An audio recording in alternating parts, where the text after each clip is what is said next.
Hello, Reformers, and welcome back to the adventures of Doran Ethos, and we're joined with Zenith, of course, who is our new companion. Now, we are obviously in Attis Station right now on Quesh.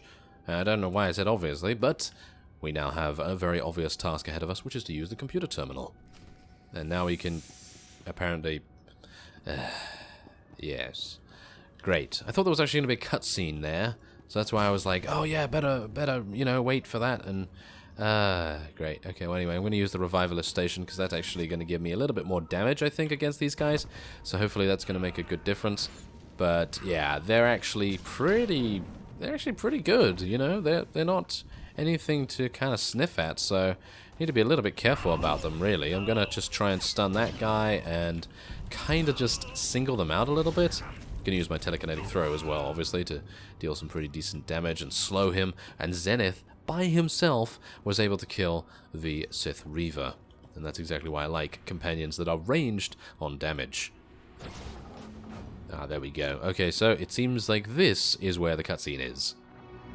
As I suspected, you have a talent for interrupting my work, Jedi. But you're not alone. That girl's here too, yes? Fascinating. What's her name? She's under my protection. Jedi, if I want the girl, all I need do is wait. I am Lord Kyrus, and you're supposedly a Jedi Master, though this is a poor beginning. Wouldn't Master Sayo or Yuon have your diplomats in line by now? Not much of a mind game, Sith. A Jedi enslaved to bureaucrats, and they still don't trust you. Senator Grell didn't even bother making excuses for them, did he? I have no idea what you mean.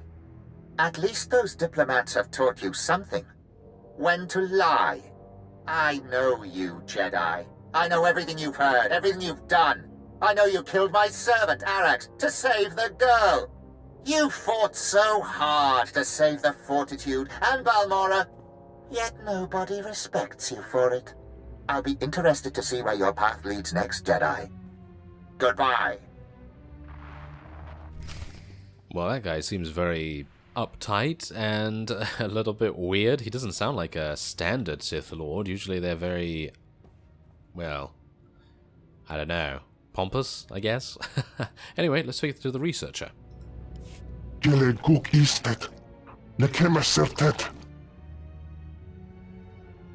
If I was with them, you'd be dead already. Get up.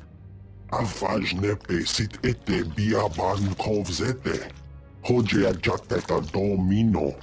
Uge eretuk meditatives? Viljen okman por.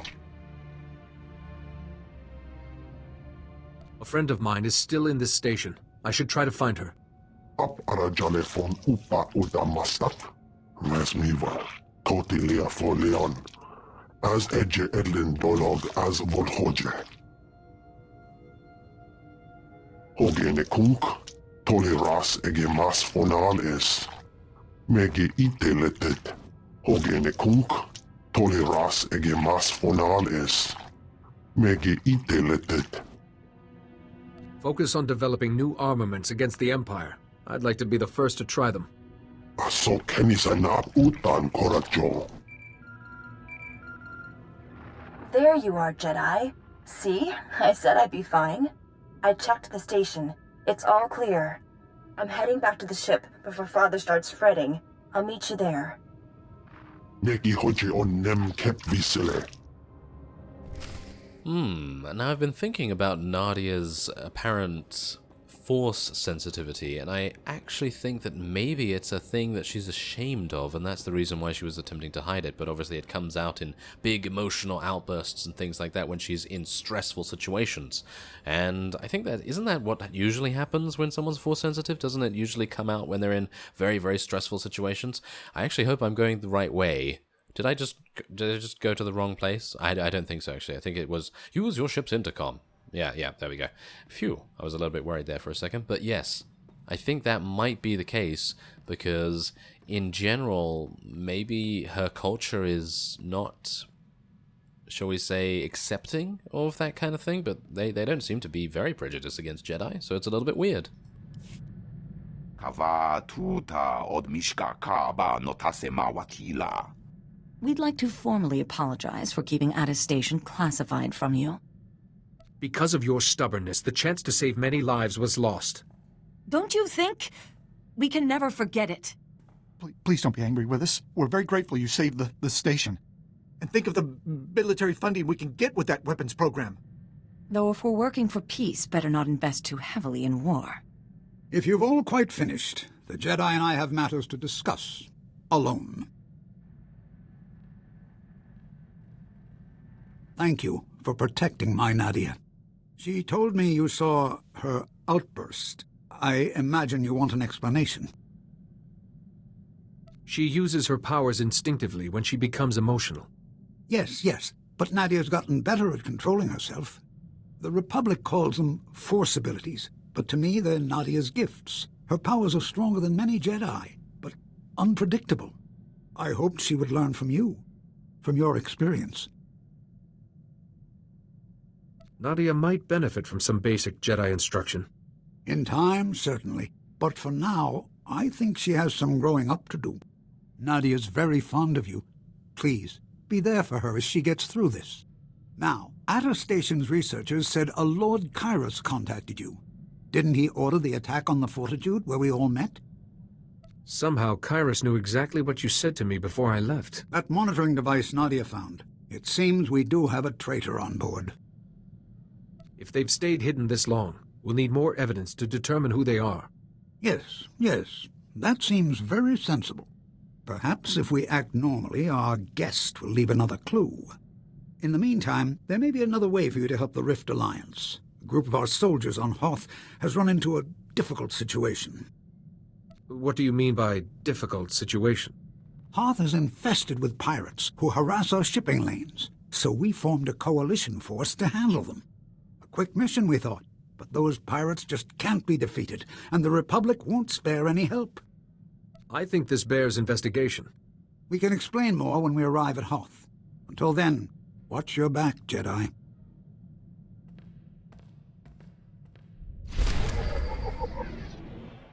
You know what this situation reminds me of? It reminds me of murder mysteries, because we're all alone in the mansion of a very rich, eccentric scientist or something along those lines, or author or whatever, and it's thundering outside and everyone is suspecting everyone else, and then the detective calls everyone to the main drawing room, and then he's just like, oh yes, I know who the killer is, and obviously the well-renowned scientist or author or whoever it was has been killed by someone at the party, and it just seems like that's the kind of thing we're dealing with here, which is actually really cool. I like that.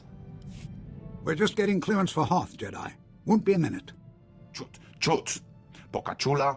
Chanu gando doe walyatapa. The Republic has a right to be careful. The White Moor is cunning, and a vast frozen wasteland is quite the place to hide. The Jedi archives say Hoth is the coldest inhabited planet in the galaxy. Nothing but ice and snow. They forgot pirates, scavengers, and monsters. The White Moor is the largest pirate band in the galaxy. A splinter group has been attacking the shipping lanes to our worlds. Toe hawa do punyo uzdie woto. Saigoto wope upi. And the Republic won't waste more men to save them. Fools. Now there's a risk of mutiny. Our coalition might abandon Hoth altogether. What would you have me do? We're giving you command of our coalition force. Find out what's happening, and get rid of those pirates so our men can come home. The only soldier still bothering to send a daily report is Lieutenant Felix Ireso, the officer in charge. He's at the Republic base. I will speak to him. Ah, there's our clearance. Be careful, Jedi. Quite aside from the White Moor, Hoth's cold enough to freeze you solid.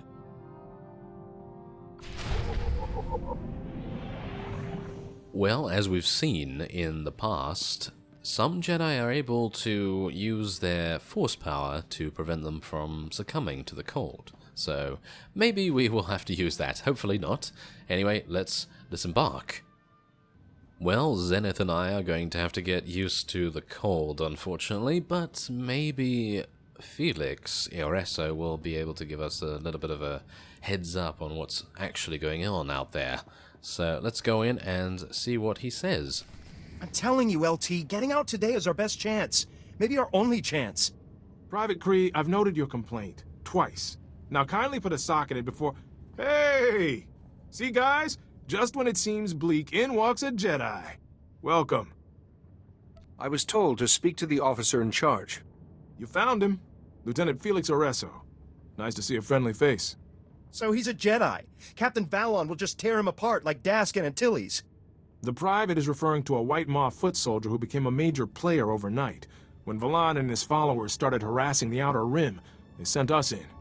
The LT forgot the best part, Jedi. Valon can't die. I hope you have a better explanation than that for your failure. Bona pakisa. Te kalia shrek grula woska kwa bobana. We even collapsed an ice tunnel on Valon. Next day, he's fighting us again. Now he's stolen our thermal bore device. This is over. We're leaving today. Enough back chat. All of you, dismissed. Sorry. They're getting twitchy. Valon's putting up a fight, and he'll have plans for that thermal bore device.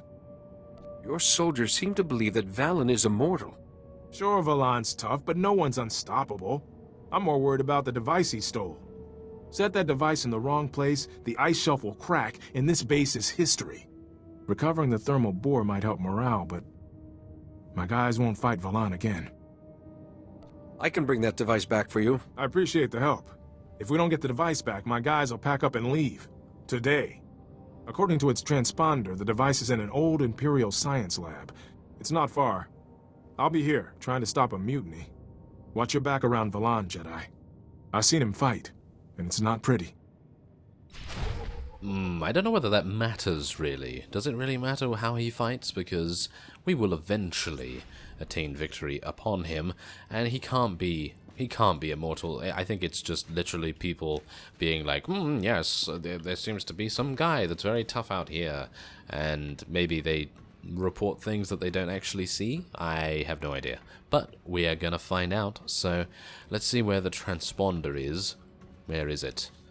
Oh my. Crescent Canyon Laboratory. Oh right, well, a speeder it is then. Okay, so we've arrived at the laboratory. Unfortunately, it took me a long time to get through these guys. Well, actually, not a very long time, but I did take a lot of damage on the way here. Now, I think I saw a comment actually on the previous video that said, why am I not stealthing by the enemies? Well, there's a very good reason for that. I'm not a Jedi Shadow. I am a Jedi Sage, and Sages do not have stealth.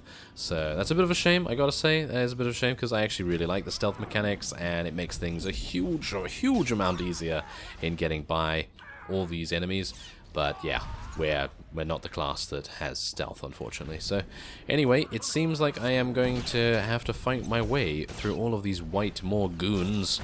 And yeah, they're actually quite high level, aren't they? Yeah, they actually seem to be quite high level, so this is going to maybe be a little bit dangerous for us. As you can see there, we are actually able to deal significant damage to them, and it might just be that I don't even need to worry about them so much. As you can see, look at the damage that we're able to inflict with Zenith's help, of course, and it's just kind of easy, especially considering they're giving us a high voltage capacitor to deal with this strong unit.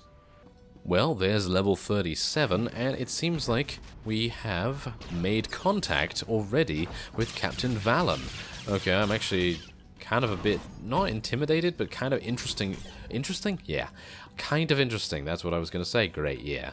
Kind of interested, I mean, how he's surviving all of these attacks. So maybe he's just got clones, maybe it is actually him and he is actually that powerful, or maybe he's just a Gendai? Is he a Gendai? Maybe he's a Gendai. If he's a Gendai, then obviously that's going to make a huge deal of sense. He's not. He's actually a human. Okay, well, that's a little bit weird, or he's something like that. Okay, let's see then, shall we? A Jedi. Perfect. You must be looking for me, Captain Valon.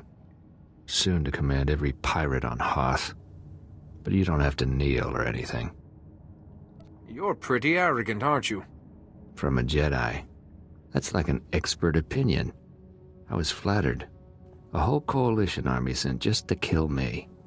But it got old, so I'm glad for something new. You know, I'm in a good mood today. Get going before I set the device off.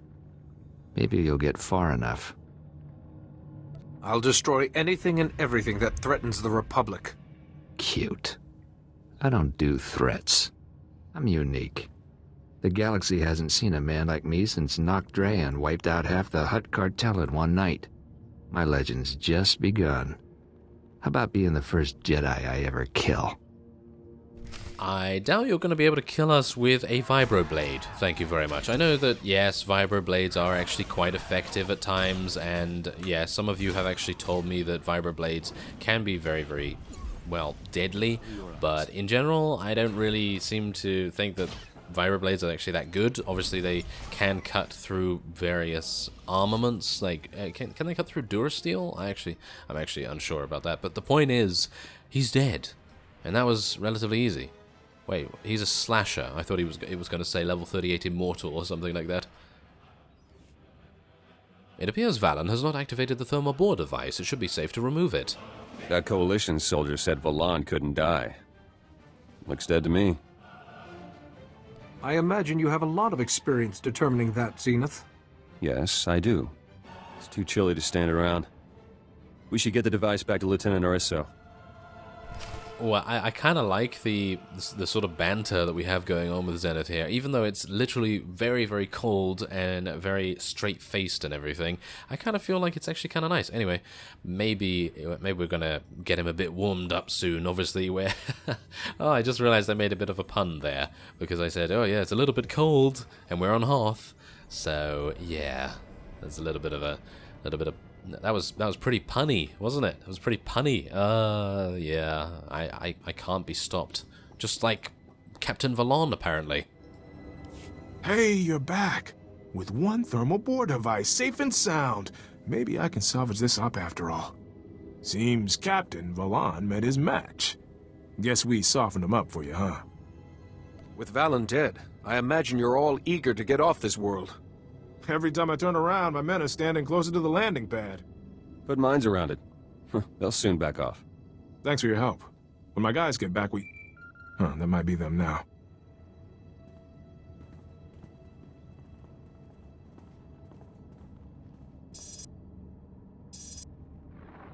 Thought I'd find you skulking there, Jedi. You're gonna pay for that insult. You and the Republic. It seems I didn't hit you hard enough. Now you never will. We just found the heat exchanger for all the Republic bases. Might have ransomed it back, too. But since you crossed me, it's history. And you all freeze. That son of a... My men will be back from exercise soon. They can't know Valon's alive. I saw Valon die. I felt it. I'm not calling you a liar, but that was Valon. I'm positive. My men can't find out. I could take them to pick off Valon's scouting parties, build up their morale, but everyone will die without that heat exchanger. I stopped Valon once. Whatever he's planning with the heat exchanger, I can stop him again. Oh, you're a lifesaver. Here's the exchanger's location. There's a Republic outpost here. We can use while we're tracking those scouts.